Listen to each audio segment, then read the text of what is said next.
Baik, kita perhatikan antara beberapa contoh soalan. Okey, tapi ini untuk 2013 hingga 2020 lah. Okey, sebab saya belum ataupun belum lagi ada saya belum lagi cari dia punya soalan. Mungkin boleh cuba cari dalam apalah, kalau dalam material di Telegram biasanya dia keluarkanlah daripada soalan yang sebelumnya. Okey. Jadi boleh cuba cari. Tapi untuk soalan begini, dia lebih kurang sama juga. Untuk soalan sosial dan budaya ni, dia sebenarnya dia ikut daripada isu semasa lah. Isu semasa, apa yang berlaku. Ah, Dia akan petik mana yang berlaku pada masa sekarang lah. Begitu. Jadi bahan yang diberikan untuk kelas ni, boleh membantu untuk menelitilah isi-isi. Cara menulis esei sudah pernah kita belajar sebelum ini. Okey. Jadi tinggal lagi kita nak tahulah apa dia punya soalan dia, apa isi yang hendak diberikan, begitu. Sekejap ya.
Minta maaf ya, pelajar panggil saya tadi. Kita sambung semula ya. Okey, di mana kita berhenti tadi? Okey, kita berhenti sampai isi-isi yang diberikan ni dia boleh gunakan sebagai panduan untuk korang jawab soalan. Jadi kita tengok dulu salah satu beberapa contoh soalan yang pernah ditanyakan sebelum ini. Okey. Jadi apa yang korang tengok di sini sekarang? Okey. Soalan 2013, 2014 ini adalah soalan ulangan lah. So kita tengok soalan dia. Okey. Golongan gelandangan yang membanjiri bandar-bandar utama di negara ini semakin meningkat. So kita tahu kan macam mana kita nak mencari isi dia. Okey, so dia punya dia punya isi yang pertama di sini ialah punca golongan gelandangan meningkat. Sebab tu di sini dia bagi tahu dia punya pola dia adalah 3+2 atau 2+3. Jadi dia mesti kena ada 2 yang perlu dikeluarkan. Yang pertama di sini yang kita boleh nampak di sini ialah punca golongan gelandangan semakin meningkat. Sebab dia bagi tahu pada ayat yang pertama di sini.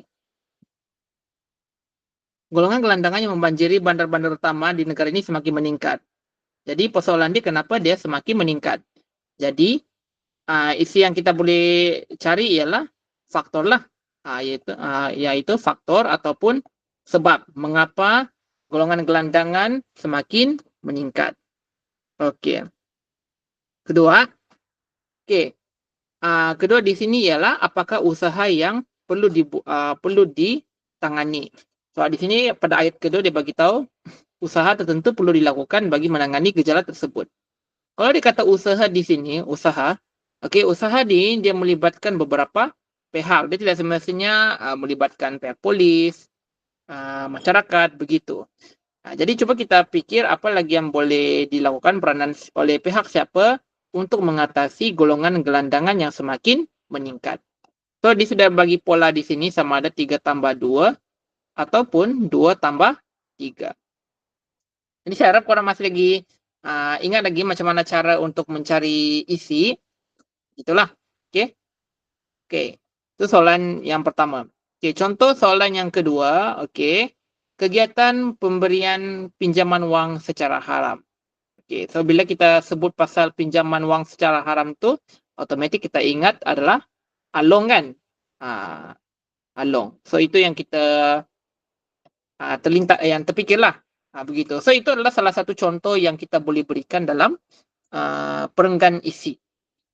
Okay, kegiatan memberikan pinjaman wang secara haram berlaku dengan berleluasa kerana kegiatan tersebut mendapat sambutan daripada orang ramai. Okay.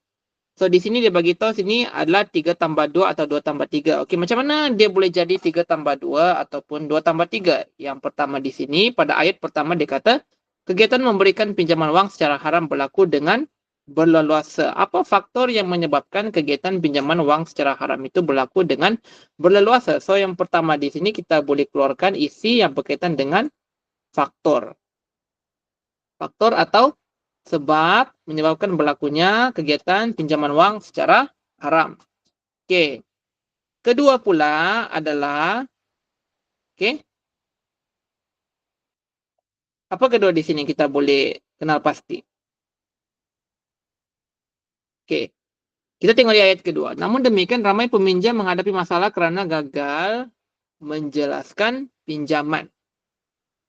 Okey, so dia punya kata kunci ada frasa kunci di sini adalah menghadapi masalah. Okey. Maksud dari sini kita akan mencari isi berkenaan dengan apa yang akan dihadapi oleh peminjam sekiranya mereka terjebak dengan pinjaman wang secara haram. So, kita sudah kenal pasti ada dua perkara ataupun dua isu yang perlu kita keluarkan untuk membentuk 5 isi. Yang pertama adalah faktor yang menyebabkan berlakunya pinjaman wang secara haram dan kedua adalah apa masalah yang akan dihadapi oleh peminjam sekiranya terjebak. Tapi di sini dia bagi tahu ya betul lah. Sekiranya terjebak dengan pinjaman wang secara haram, apa yang akan terjadi? So di sini dia bagi tahu ramai peminjam menghadapi masalah kerana gagal menjelaskan pinjaman.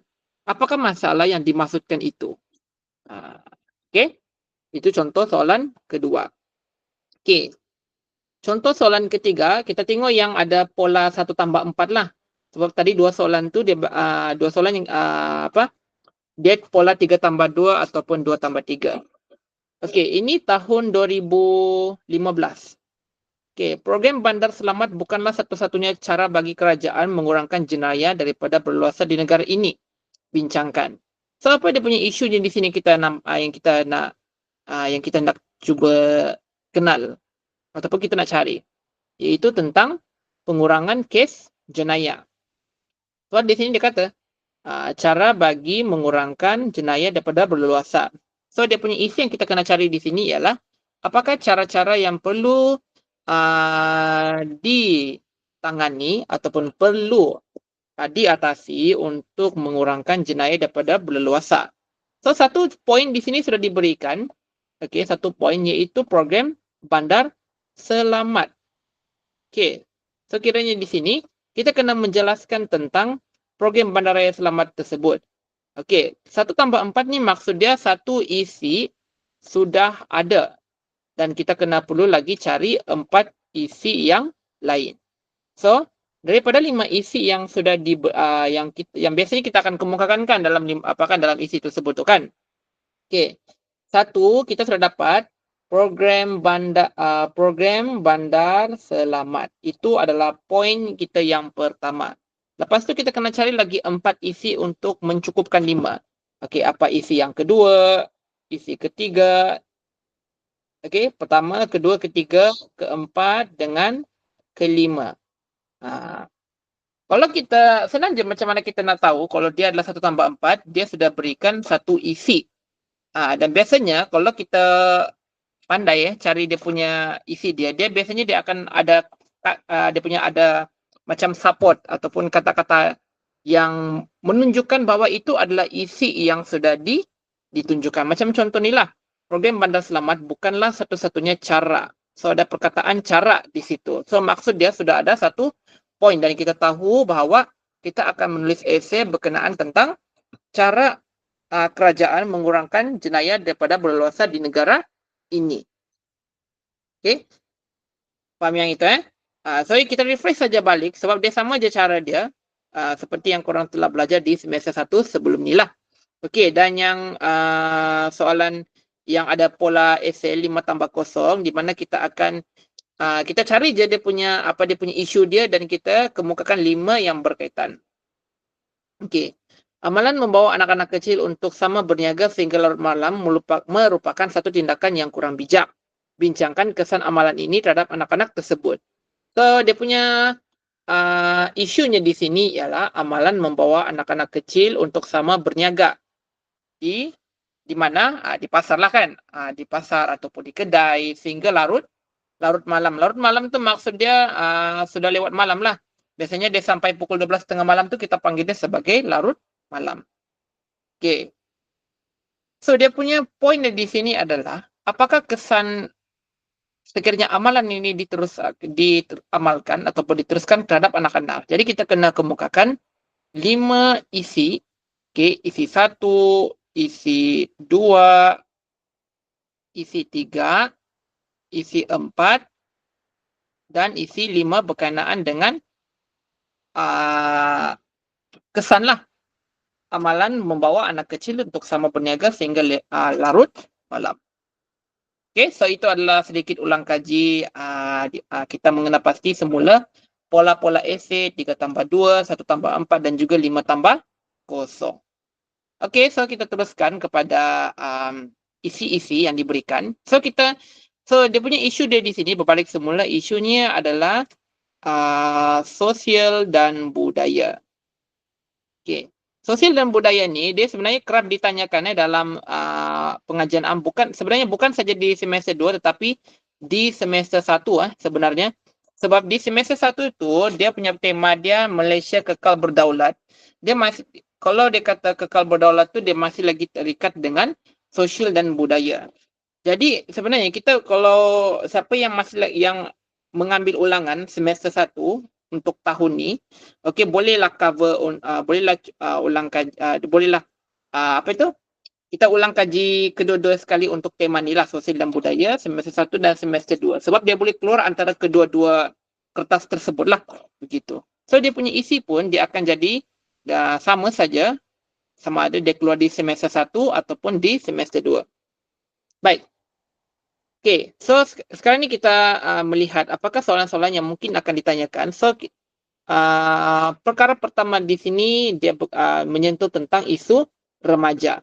Jadi, soalan yang mungkin akan ditanyakan di sini sekiranya dia tanya, apakah peranan remaja atau golongan muda dalam memajukan negara? So, dia punya soalan kemungkinan dia akan tanya seperti inilah. Okey. Okey, yang pertama di sini, so kita buat secara ringkas je lah ya. Okay, yang pertama di sini peranan remaja atau golongan muda iaitu yang pertama kecemerlangan akademik. Okay, kecemerlangan akademik salah satu elemen utama untuk melahirkan remaja yang berkualiti demi kepentingan negara. Jadi bagaimana dari segi konteks kecemerlangan akademik yang dimaksudkan? So kita boleh tengok di sinilah. Yang pertama adalah dari segi intelek. Okey. Kedua adalah proaktif menimba ilmu. Bukan sahaja di dalam kelas tetapi juga menuntut segala pengetahuan. Biarpun dia tidak berkaitan dengan apa yang kita pelajarkan, dia tidak bila kita memperoleh ilmu ataupun bila kita dapatkan ilmu, dia tidak semestinya hanya dalam kelas saja tetapi kita boleh menerokai di pelbagai sumber. Selagi dia tidak bercanggah ataupun tidak menyentuh tentang sensitivity dan sebagainya. Untuk mencari pengetahuan, dia kena hati-hati jugalah sebab ada beberapa yang kita boleh percaya dan tidak boleh percaya dari segi sumber dia. Jadi sebab tu kalau kita macam membaca portal baca berita lah kan, pertamanya kan kita harus cari sumber yang sahih. Seperti contoh ada beberapa surat kabar ataupun berita dia menyediakan portalnya sendiri. Jadi kalau kita mencari sumber yang sahih, kita kena cari di sana. Macam contoh Buletin TV3. So dia ada media sosial dia seperti WhatsApp channel, Instagram, YouTube. So itu adalah 3 platform yang sahih sumber dia, kita kena cari di situ. Bukan kita kena cari di Facebook yang kita ragui dia punya kesahihan dia. Begitu. Sama juga kalau kita mencari ataupun kita mempelajari satu subjek lain ataupun bidang seperti sains, matematik, sebagainya lah. Jadi dia tidak semestinya dia peroleh dalam kelas saja, tetapi daripada sumber-sumber yang lain macam tu. Macam contoh kan, korang datang hari ini, bila korang belajar kan tidak semestinya korang hanya boleh peroleh daripada kelas ini saja, tetapi korang boleh peroleh daripada benda-benda yang lain selagi dia tidak bercanggah. Itu saja, selagi dia tidak bercanggah. Okey, ketekunan dan inisiatif merupakan prasyarat untuk mencapai kecemerlangan akademik. Konteks yang ketiga adalah dari segi daya usaha, inisiatif yang dicari ataupun yang dibina dan juga sifat ketekunan tersebut itu secara berterusan. Remaja tidak harus terbuai dalam dunia yang mengalpakan. Okey, contohnya adalah hedonism. Hedonism tu maksud dia ialah budaya apalah yang berseronok lah begitu. Senang cerita kalau kita nak tahu benda tu dekat mana dalam pusat-pusat hiburan begitu, menggalakkan percampuran lelaki dengan perempuan. So itu dipanggil dia sebagai hedonism. Okey, tegasnya tanpa remaja yang bijak, pandai, maka pembangunan negara akan terbantut. Okey. Tapi kalau kita lihat pada waktu sekarang ini, adakah remaja-remaja pada masa sekarang ini mementingkan akademik atau menganggap akademik ini adalah penting dalam hidup mereka?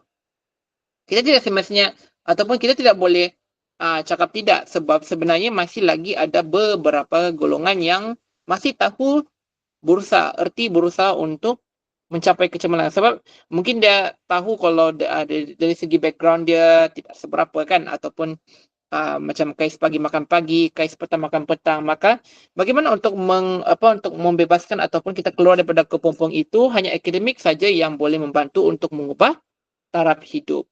Bukan saja taraf hidup untuk diri sendiri, tetapi juga untuk negara. Sebab pembangunan negara ni, negara memerlukan kepakaran golongan muda. Sebab golongan muda inilah yang akan menjadi pewaris atau penerusnya generasi akan datang. Jadi berbalik semula kepada peranan remaja atau golongan muda, iaitu mencapai kecemerlangan akademik. Kalau dia tanya apakah peranan remaja atau golongan muda dalam membangunkan negara, kita jawab yang antaranya ialah mencapai kecemerlangan akademik. Okey, yang kedua pula adalah memiliki personality dan jati diri yang unggul. Okey. Salah satunya ialah macam mana contohnya ataupun soalannya adalah bagaimana kita ataupun remaja memiliki personality dan jati diri yang unggul. Okey, sebab kan banyak cabaran pada masa kini kan. Jadi jati diri dan iman seseorang remaja atau golongan muda tergugatlah. Akan ada beberapa benda-benda yang mungkin akan mencemarkan pemikiran dari segi trend begitu kan. Apa lagi? Kandungan-kandungan yang tidak bertapis di media sosial begitu. Jadi berkaitan dengan personality dan jati diri, sebab apa yang ditonton atau apa yang dibacakan itu akan menjadi menjadi ikutan kepada golongan muda atau remaja pada masa kini. Jadi peranan ini perlu disemai daripada awal, dan yang bertanggungjawab itu adalah ibu bapa, sebab ibu bapa dia amat dekat dengan anak-anak. Jadi personality anak-anak ini boleh dipupuk daripada ibu bapa, sebab setiap hari ibu bapa akan berada di rumah bersama dengan anak-anak. Jadi mereka tahu lebih daripada orang lain yang menjaga. Macam contoh kan, kalau mungkin kalau ada yang katakan peranan cikgu adalah untuk mengajar anak-anak. Yes, betul. Tetapi kalau kita ataupun tidak, kalau kita mau tanyalah kan, yang lebih mendekati anak-anak tu sebenarnya apa? Daripada siapa? Daripada ibu bapa. Sebab ibu melahirkan anak, bapa menyara anak, jadi mereka yang lebih tahu pasal tu. Kan? Cikgu pun ada peranan juga terhadap anak-anak, tetapi dia tapi peranan yang lebih besar, ataupun dia sebenarnya kedua-dua lebih sama peranan lah, penting. Tetapi kan kita tahu sendiri kan, kalau anak itu lahir daripada ibu, jadi ibu dan bapa itu yang bertanggungjawab untuk mencorakkan kehidupan dan personality anak-anak itu untuk membentuk diri mereka macam mana. Macam ibarat mencorakkan kain putih kan. Begitu. Jadi anak-anak ini dia akan mudah terikut-ikut ataupun terpengaruh apa saja yang dilihat, didengar ataupun dibaca. Jadi peranan ibu bapa dan juga of course cikgu dia mesti tahu ataupun penting. Begitu. Disuntikan ajaran agama dan nilai moral sejak kecil lagi. So itu yang cuba disampaikan tadilah. Okay. Macam yang saya sebutkan tadi, okay, ibu bapa dan pihak sekolah memainkan peranan penting untuk mendidik remaja menjadi modal insan kelas pertama yang berakhlak mulia dan berjati diri unggul. Okay. Selain menitik beratkan agama dan pendidikan moral, okay, golongan remaja harus dibimbing untuk melakukan kerja amal dan memberikan khidmat sosial. Sebab benda ni ada banyak faedah dia. Okay? Contohnya adalah gotong royong, menziarahi rumah kebajikan orang tua, okay? Mengutip derma, terlibat dalam sukarelawan. Okay? Sekiranya remaja yang dangkal imannya sudah pasti akan terjerumus dalam kebejatan sosial ataupun terjerumus dalam gejala sosial. Okay? Jadi, apa yang cuba disampaikan di sini adalah remaja berkepimpinan haruslah bersasya mulia, berinsaniah, berbudi bahasa, dan berkasih sayang agar dapat melahirkan negara yang maju. Dia berkaitan sebab personaliti dengan jati diri yang unggul jika dikekalkan secara berterusan sehinggalah alam dewasa, pembangunan negara akan dapat dibangunkan secara lancar. Begitu. Baik, seterusnya adalah isi ketiga golongan mereka, yaitu memiliki sifat ataupun sikap keterbukaan. Okay? Golongan yang mempunyai sifat tersebut akan dapat menerima teguran dan pandangan orang lain. Tapi dengan keadaan pada masa sekarang ini, adakah terdapat beberapa remaja, adakah golongan-golongan ini yang masih lagi bersifat menerima teguran dan juga pandangan? Sebab asal ditegur dia sikit-sikit nak marah kan? Begitu. Padahal itu adalah salah dia sendiri. Kenapa dia buat macam tu kan? Tapi kita tidak semestinya ataupun kita tidak boleh menyalahkan mereka sepenuhnya sebab mereka bertindak begitu ada sebab dia. Jadi sebab tu kita kena tahu. Jangan kita main yang main sembul je macam tu kan. Begitu. Sebab macam saya cakap tadi, pembentukan pembentukan sifat remaja ni dia datangnya daripada ibu bapa dan juga pihak sekolah macam tu. Okey? Okey. Sikap keterbukaan yang dimiliki oleh remaja ni ataupun bila remaja mengamalkan sifat tersebut memberikan kesan kepada negara. Okey. Mereka dapat menjamin kestabilan politik, ekonomi dan sosial negara sebab mereka akan menjaga lebih dari segi sifat terutama yang pertuturan lah. Sebab pertuturan ini dia akan mencerminkan tentang diri seseorang itu siapa. Macam tu. Jadi akan berkaitan dengan orang-orang luar. Orang-orang luar akan melihat negara ini dia memiliki masyarakat yang sebegini. Jadi mereka akan yakin untuk dapat datang ke negara, melabur dengan negara, berkolaborasi dengan apa-apa perkara antara negara dengan negara. Sebab ada rakyat yang bersifat terbuka, memiliki sifat positif. Jadi senanglah negara itu, kan? Okay? Mereka akan menjadi pendukung untuk mencapai perpaduan negara atau integrasi nasional demi mewujudkan kesejahteraan sosial. Tapi itulah, dia bergantung juga daripada ibu bapa dan ibu bapa lah terutamanya lah kan. Sebab mereka lah yang akan membentuk sifat anak-anak itu seperti apa. Okay? Pengamalan sikap toleransi dan bertolak ansur penting. Okay? Sudah pasti dapat memudahkan mereka menjadi pemimpin yang mampu membangunkan negaranya dengan penuh komited dengan dipayungi perpaduan antara rakyatnya. Mungkin dalam beberapa tahun akan datang lagi bila kita sudah dapat lihat sendiri bagaimana keadaan anak-anak remaja kita, apakah yang akan berlaku pada negara kita akan datang. Jadi boleh kita fikir-fikirkanlah untuk yang tu. Okey. So ini isu-isu yang berkaitan yang menjadi cabaran pada masa kini. Yang pertama adalah penularan budaya kuning. Penularan budaya kuning ini yang ini dia bawa daripada negara-negara lain yang merosakkan akal pemikiran anak-anak zaman sekarang. Kedua adalah jati diri remaja. Mulai hilang personality siapa diri mereka sebenarnya. Macam contoh kan, mengikuti budaya orang tapi dia tidak sedar dirinya daripada mana, negara mana macam tu. Ketiga adalah cabaran membangunkan modal insan. Ini melibatkan dari segi institusi pendidikan lah. Okey. Melihat daripada persekitaran sociality orang-orang tersebut dari segi okey, terutamanya pendidik.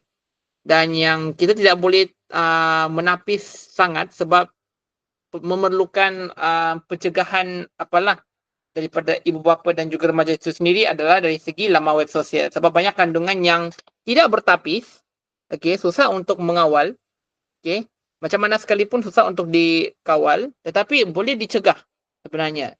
Kalau kita tahu benda itu daripada awal memang dia tidak bagus, so kita kena cegah daripada awal, jangan sampai terlambat baru hendak menyesal begitu. Okey. Jadi boleh tengok isi-isi yang lain lah yang ada berkaitan. Okey.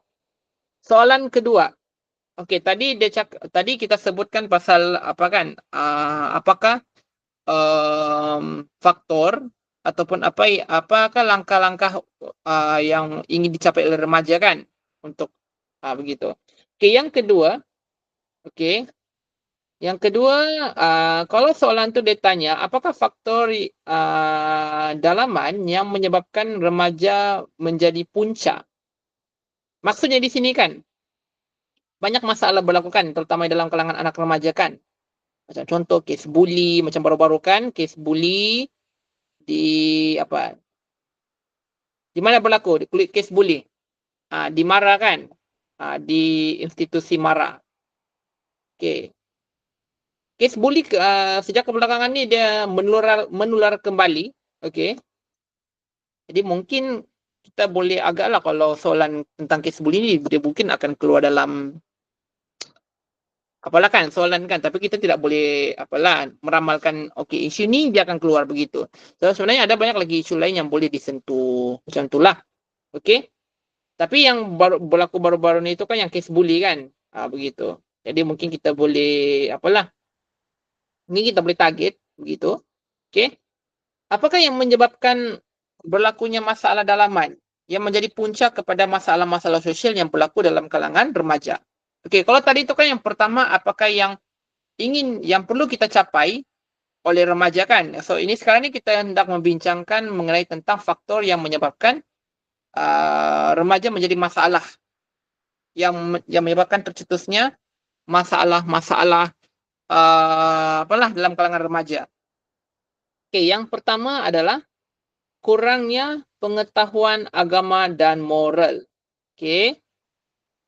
Yang kita tahu kan, agama adalah petunjuk kepada perbuatan baik. Okey, kita tahu. Kan, dalam agama apapun semuanya diajarkan untuk menjadi insan yang baik. Begitu. Okey. Kebiasaannya kan ataupun bila remaja itu dia buat satu kesalahan, dia tidak tahu apa yang dia buat. Ataupun dia ada dua kemungkinan. Dia tahu apa yang dia buat, kedua dia tidak tahu apa yang dia buat. Biasanya yang kita nampak di sini dia tahu apa yang dia buat tapi dia tetap buat juga. Macam tu. Okey, dia seolah-olah dia macam menjadikan benda tu sebagai pelampias kepada masalah dia lah. Untuk yang ini, kita tidak tahu apa yang berlaku dari segi dalaman anak itu kan. Jadi ada peranan di sini macam mana kita nak kita hendak macam memupukkan, mungkin di sini kita boleh sentuh tentang konselor di sekolah, ibu bapa begitu. Jadi banyak masalah yang berlaku disebabkan dia tahu benda tu salah tapi dia buat juga macam tu. Untuk yang ini memang tidak boleh ada dalam masyarakat sebab kalau diteruskan ataupun kita biarkan benda tu dia berlaku, dia lama kelamaan akan menjadi lebih parah lagi. Begitu. Kalau dari segi hukum hakam pun dia tidak tahu dah apa yang dia buat. Dia tidak tahu apa itu dosa, dia tidak tahu apa itu halal. Begitu. Jadi benda-benda macam tu kan kalau dalam Islam lah kan. Okey. kalau macam benda kalau macam yang halal haram semua tu kan, kalau dia abaikan, lama kelamaan dia akan jadi orang yang sukar untuk dikawal. Kalau dalam mengikut konteks agama masing-masing, semuanya dia menjurus kepada bila kita biarkan individu itu, dia tahu apa yang dia buat, tapi kita tidak larang, dia akan menjadi lebih macam yang agresif begitu. Lama kelamaan, hati dia akan tertutup, kepala dia menjadi batu, dia tidak akan dengar lagi apa orang kan kata macam tu. Sebab dia tahu apa yang dia buat tu, dia betul saja, orang lain salah macam tu. Okay? Kerana itu, pendidikan agama dengan moral perlu diterapkan, oleh ibu bapa, oleh pihak sekolah, supaya kita boleh dapat mengubah ataupun memupuk anak daripada awal lagi untuk melakukan perbuatan yang tidak berfaedah ataupun tidak patut dalam masyarakat. Okay. Kedua adalah suka kepada keseronokan hidup. Okay, suka kepada keseronokan hidup. Okay. Remaja suka kepada keseronokan yang keterlaluan atau dipanggil dia sebagai hedonism. Okay, iaitu budaya berseronok-seronok. Okay, yang sangat melampau. Okay. Remaja seperti ini, dia mempunyai satu keinginan yang tinggi untuk mencuba benda yang baharu. Dia nak tahu juga benda tu kalau akan jadi seperti apa. Jadi baik ke buruk ke dia akan fikir belakang lah. Yang penting dia nak buat itu dulu. Itu dalam pemikiran remaja yang begitulah. Okay. Remaja yang suka dengan keadaan keseronokan hidup ini, dia tidak mahu terkongkong kehidupan dia. Okay. Sebab dia mahu dalam hidup dia mau buat apa saja yang dia suka. Begitu. Okay. Yang ketiga adalah tiada pendidikan formal. Macam kita tahu, selain daripada agama dengan moral, pendidikan penting untuk pencegahan ataupun pemupukan amalan atau nilai positif dalam kalangan remaja. Tetapi ada yang pada masa sekarang kan ada yang tidak menganggap macam yang contohlah kan SPM tu dia tidak penting lagi. Sebab kalau kita nak cari duit katanya senang je jadi influencer. Begitu. Jadi tapi kita boleh hidup dengan cara begitu, cuma untuk tempoh berapa lama begitu. Sedangkan untuk menjadi influencer pun kena perlu usaha. Kena bekerja juga. Dia sama artinya dengan bekerja begitu. Okay. Jadi tetap akademik menjadi benda yang paling penting dalam hidup. Sebab bukan saja untuk mengubah taraf hidup yang dari segi yang dapat gaji begitu kan, tapi dia boleh mengubah kehidupan. Macam contoh kan daripada sebelum ini, jadi orang sebelum ni hidup dalam keadaan susah, sekarang hidup dalam keadaan mewah begitu. Jadi kita tidak akan menyusahkan orang lagi pada masa akan datang macam tu. Okay? Okay. Kalau tadi faktor dalaman, sekarang kita nak tahu pula apa kesan faktor dalaman bagi remaja yang terjebak dalam masalah ini. Yang pertama adalah menyebabkan peningkatan indeks jenayah. Okay, indeks jenayah negara akan meningkat dan akan menambahkan beban pihak berkuasa untuk menangani masalah ini. Jadi banyaklah peruntukan yang dikeluarkan untuk mengatasi jenayah-jenayah seperti ini saja. Kan? Padahal boleh digunakan untuk tujuan lain. Bila berlakunya peningkatan indeks jenayah ini yang semakin meningkat, rakyat dan negara terpaksa berhadapan dengan pelbagai masalah dan menyebabkan berlakunya peningkatan masalah sosial dalam kalangan masyarakat. Yang kedua adalah wujudnya generasi yang lemah.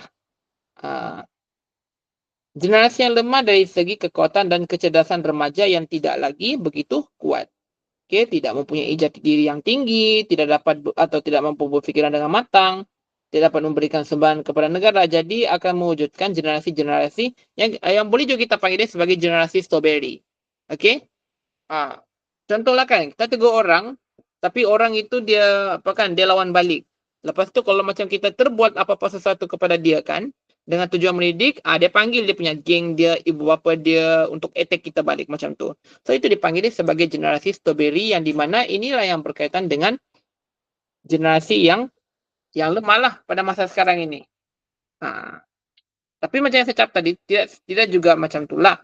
Sebab masih lagi ada remaja yang tahu diri, masih lagi masih yang tidak terjebak. Jadi kita tidak boleh salahkan ke semuanya lah, begitu. Sebab yang wujud tuh hanyalah yang dalam bilangan-bilangan yang kecil, yang memang akan merosakkan sedikit demi sedikit lah, begitu. Merosakkan keharmonian negara lah, maksud saya di situ. Oke, yang ketiga adalah menjejaskan image negara.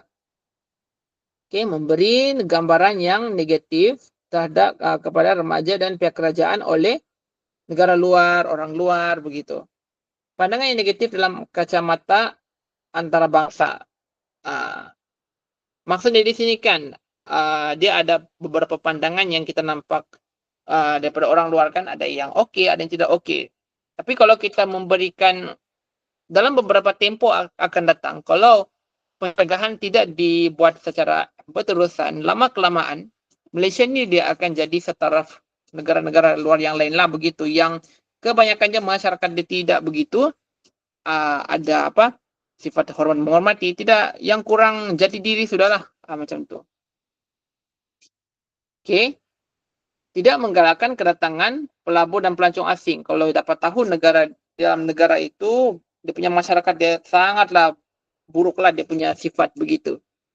Bila ada yang nampak kes pembunuhan, ada yang kes pukul-memukul, sebab kita sebagai orang luar, apakah yang kita akan rasa nanti bila kita tahu negara yang itu yang selama ini kita pandang dia sebagai negara yang makmur, aman, harmoni begitu, ada kes-kes begitu. Jadi kita takut untuk datang ke negara sana, takut nanti kita pula yang akan terjebak ataupun kita yang akan kena dengan masalah tersebut. Oke, yang keempat adalah menjejaskan keselamatan dan kedaulatan negara. Oke, remaja yang bermasalah apabila terlibat dengan tingkah laku negatif tidak mempunyai jati diri. Oke, jadi kalau ada masalah-masalah seperti ini, maksud dia Maksud dia penjagaan keselamatan, kedaulatan itu dia akan rusak lah, begitu. Sebab masing-masing akan jaga diri masing-masing, begitu. Jadi kalau yang golongan yang sudah terjebak dengan masalah begini, dia akan menjadi orang yang tidak mempedulikan dengan orang lain lagi dah. Begitu. Oke? Sebab tingkah laku negatif ini sudah merebak. Kurangnya jati diri juga sudah berlaku, begitu. Alright. Tidak berkeupayaan untuk membantu orang lain atau negara karena hanya mengutamakan kepentingan diri. So, macam yang saya sebutkan tadi, bila semua orang selfish atau pentingkan diri sendiri, okay, keselamatan kedaulatan negara akan terjejas. Okay, jadi sukarlah bagi mereka untuk mempertahankan kedaulatan dan undang-undang negara kerana mereka sering melakukan kesalahan. Ini kalau silap hari bulan, kalau ada peperangan pun, kalau semua bersikap mementingkan diri, tidak mau turun, tidak mau sama-sama mempertahankan negara, mungkin satu hari nanti akan terjejaslah negara itu. Mungkin boleh jadi juga lah kalau dia akan berlaku kepada negara kita lah. Jadi kita kena perhatikan anak-anak kita tuh ataupun golongan remaja pada masa kini supaya kita kan tinggal sama-sama di negara yang sama kan. Jadi kita maukan atau kita menginginkan untuk mewujudkan sebuah negara yang selamat begitu, yang berdaulat macam itu. Jadi kita memerlukan generasi yang boleh membantu kita lah, begitu. Tapi kita kena dengan memerhatikan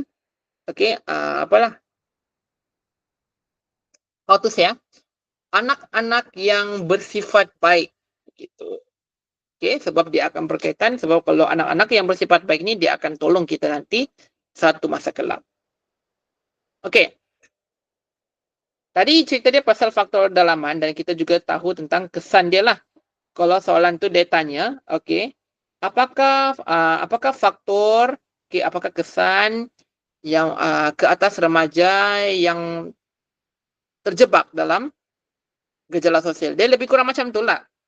Tapi, dia lebih kurang macam bunyi soalan dia begitu, tapi kita boleh rujuk di sinilah. Okey. Okey, seterusnya adalah kebaikan laman web sosial kepada remaja.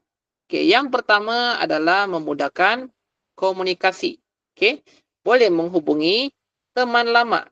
Okey, boleh menghubungi teman lama yang telah terpisah, mempertemukan sahabat lama yang terpisah, boleh mencari rakan-rakan sekolah melalui jaringan antara satu dengan yang lain.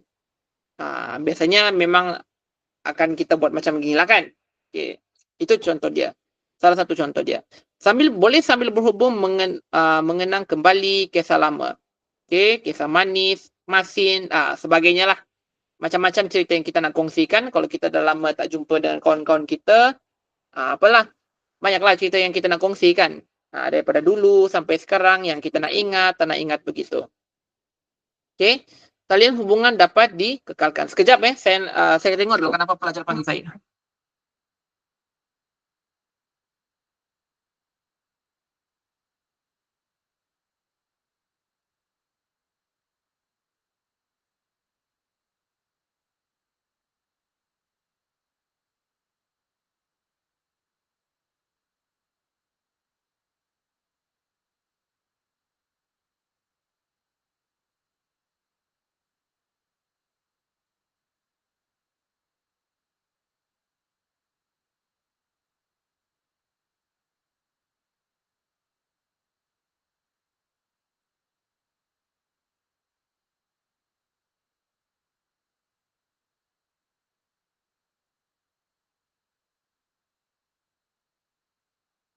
Okey, minta maaf ya pelajar panggil saya tadi. Okey, kita sambung semula. Okey, ya perkongsian kita kongsikan semula, cerita-cerita antara kawan-kawan kita yang telah lama kita tak jumpa lah kan, begitu. Okey.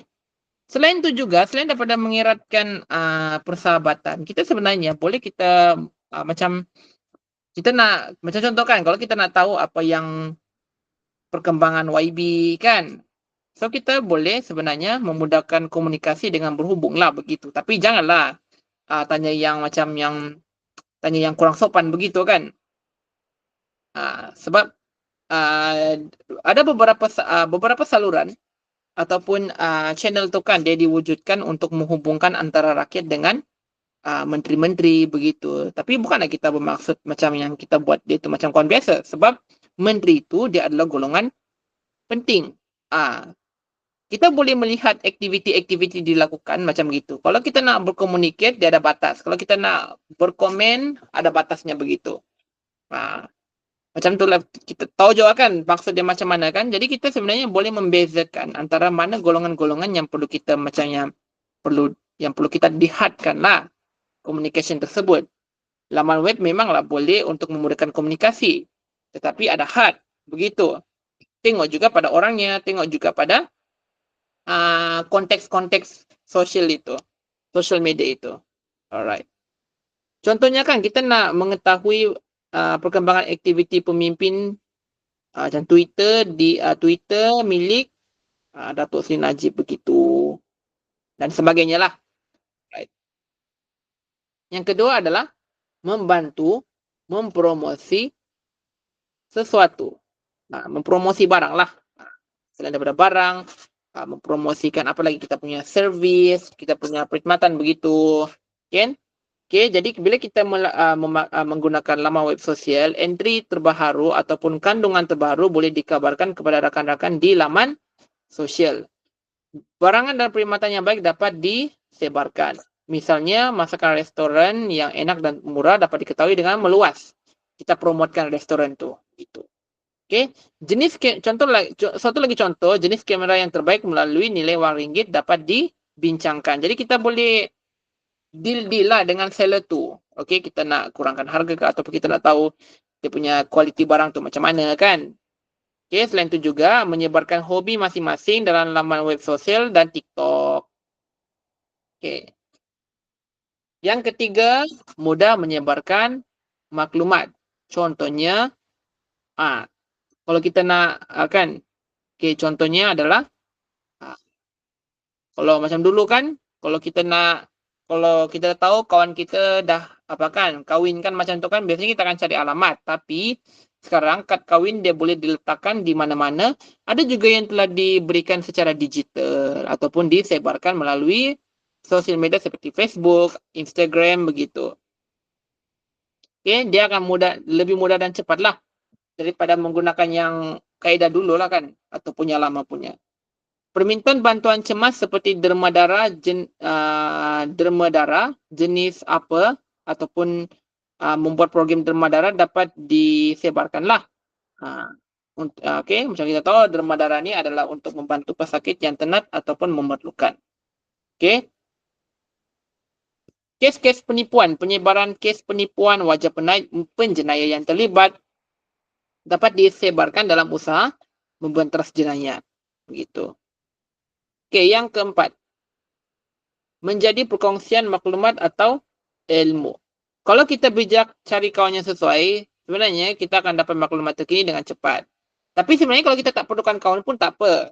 Cumanya yang kita kena perlu hati-hati ialah macam yang saya sebutkan, kita kena cek kalau benda tu betul ataupun tidak. Sebab ada beberapa sumber yang kita ragui ataupun kita sangsi dia punya kesahihan.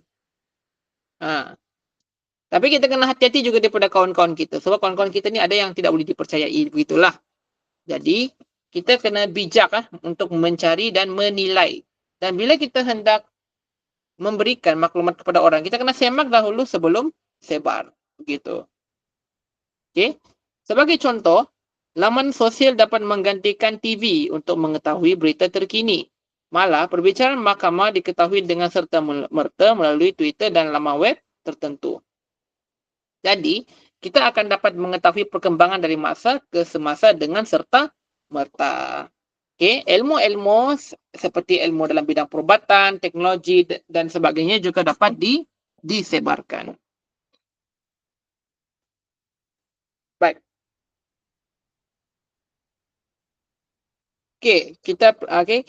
Sekarang kita masuk kepada isu isu sosial. Laman web sosial lah kan. Isu yang kedua ni. Mengapa remaja taksub dengan laman web seperti Facebook? Kalau dulu Facebook yang jadi popular kan. Tapi sekarang ada X pun sudah boleh salah satu nama yang popular. TikTok pun sekarang sudah menjadi racun begitu. Dulu kan banyak Facebook digunakan. Tapi sejak kewujudan TikTok itu sudah mula beralih kepada TikTok, tetapi Facebook tetap masih lagi digunakan. Macam yang begitu. Tapi kalau orang-orang muda zaman sekarang ni kan kebanyakannya di TikTok lah, sebab Facebook tu kan hanya untuk golongan tua, orang katalah begitu kan. Okey. Mengapa jadi mungkin di sini kita boleh tukarkan kalau soalan ditanya mengapa remaja taksub dengan laman web sosial ataupun aplikasi sosial seperti TikTok. Kenapa remaja suka TikTok? Begitu. Okey. So kita anggap je soalan ni dia tanyalah kenapa remaja suka aplikasi ataupun sosial media TikTok. Kan? Okey. Pertama dia adalah untuk perkongsian ilmu dan maklumat. So kita tahu sendirilah. Okey. Contohnya kan golongan seperti pelajar adalah individu yang menggunakan kemudahan laman web sosial untuk tujuan perkongsian maklumat dan ilmu dengan rakan-rakan. Okay, sebab di TikTok pun ada juga banyak education content yang boleh kita akses di situ. Walaupun dia dalam singkat saja tempo dia, tetapi dia sangat bermanfaat dan boleh digunakan begitu. Okey. Bagi mereka ini, cara ini mereka boleh berbincang bersama rakan-rakan dengan pantas tentang suatu masalah atau isu yang dikemukakan. Dengan adanya fungsi seperti live, gitu kan. Apa lagi? Live lah kan biasanya selalu digunakan kan. Live ini digunakan untuk buat perbincangan, begitu. Jadi itu adalah satu akses yang paling tercepat untuk kalau kita hendak mendapatkan respons ataupun feedback lah berkenaan dengan satu isu ataupun konten tersebut. Ada juga yang memanfaatkannya dengan membuat perkongsian maklumat tentang perniagaan.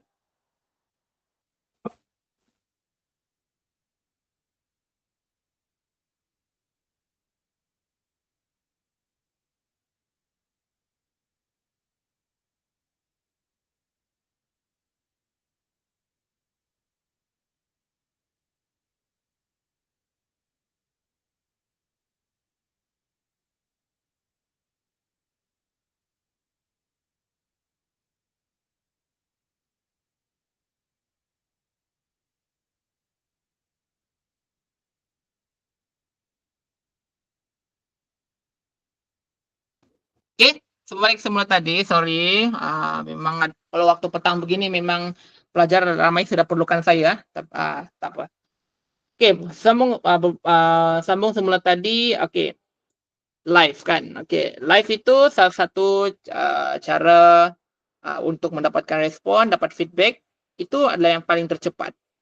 Oke, soal live ini secara langsung kan, so kita boleh terus secara langsung berhubung dengan kawan-kawan kita, begitu. Sekadar untuk mengisi lapang. Kalau dalam TikTok kan banyak tren-tren kan, bila tren datang, ataupun menular, nak try, nak menari gitu, gunakan tren-tren yang apalah, yang merebak dalam TikTok begitu. Sebab itulah tuh TikTok banyak digunakan sekarang, sebab TikTok nih dia adalah satu aplikasi yang macam kita tahu kan, dia buat video dengan pelbagai fitur, yang apalah, yang boleh mengubah apalah kan, yang boleh mengubah visual di situ. So, TikTok adalah yang banyak digemari lah ataupun digunakan oleh golongan remaja macam tu. Banyak yang membuat video yang macam-macam template yang begitu menarik lah kan. Macam tu. Jadi tidak heran kalau TikTok ini dihabiskan masa penggunaan dia sekadar hanya untuk mengisi masa lapang begitu. Orang yang bijak kan, kalau dia tahu kegunaannya itu ke arah yang lebih baik, okey, akan membuat bisnes. Dia akan dia akan ambil peluang untuk menjalankan perniagaan, buat promosi, biasanya yang apalah, yang berniaga lah kan, macam tu. Sebab kita tahu kan kalau TikTok ini kan dia ada banyak buruk dia kan. TikTok ini, apa yang kita fikir kalau dia banyak keburukan di situ?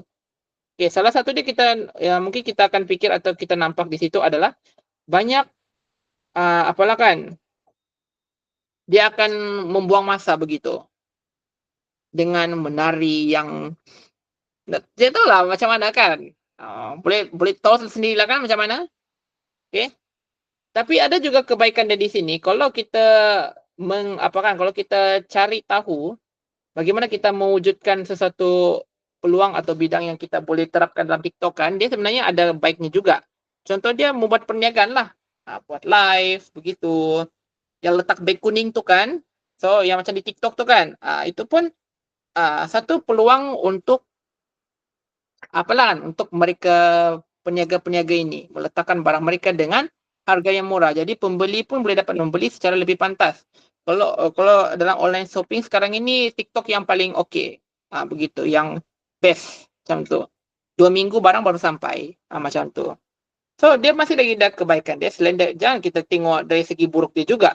Kita juga mencari kebaikan kalau kita tahu bagaimana untuk kita mewujudkan kebaikan tersebut. So, dia bergantung daripada untuk orang itu atau individu itu sendirilah. Okey?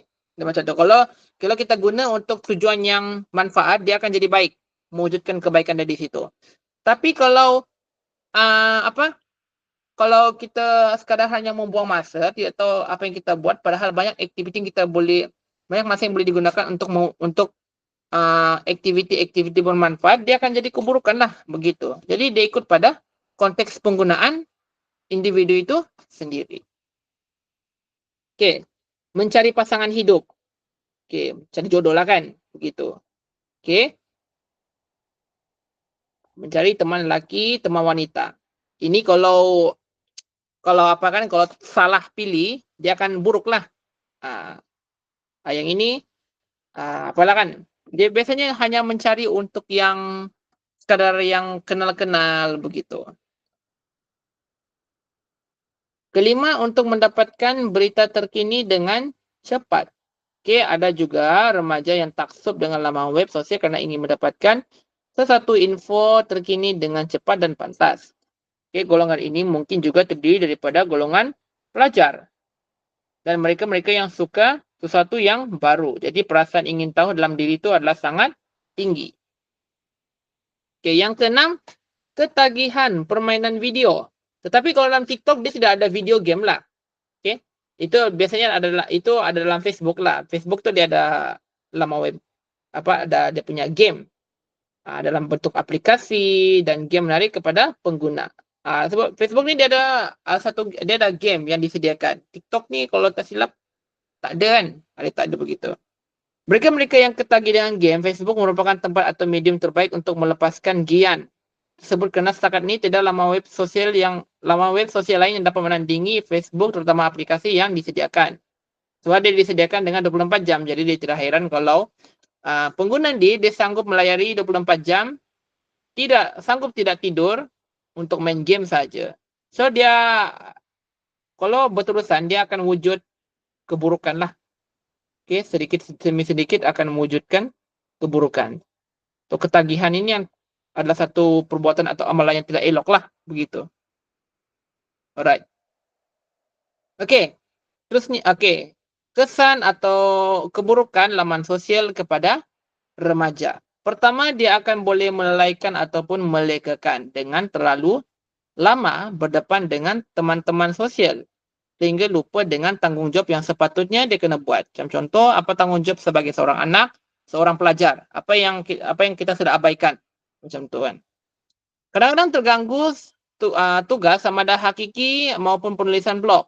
Mampu mengganggu tumpuan terutamanya jika menyertai games, grup provokasi, gosip dan sebagainya. So dia buang masa lah sebenarnya di situ. Melakukan benda yang tidak berfaedah yang tidak sepatutnya dilakukan. Ketagihan melayari laman web sosial menyebabkan produktiviti menurun dan pendapatan bulanan sepatutnya diperoleh daripada bekerja disia-siakan dengan aktiviti melalaikan dan diabaikan pelajaran oleh pelajar. Bagi mereka yang pelajar lah. Begitu. Okay, kedua akan menyebabkan obses atau ketagihan. Okay, kenapa? Sebab berlakunya kegilaan terhadap laman sosial sehingga sukar untuk merenggangkan atau berenggang darinya.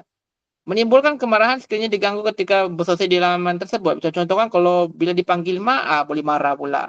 Contoh sebab itulah dia punya salah satu tanda bila sudah jadi obses atau ketagihan, bila sudah lama berdepan dengan skrin atau di depan telefon, automatik dia boleh marah sebab dia sudah rasa terganggu lah begitu.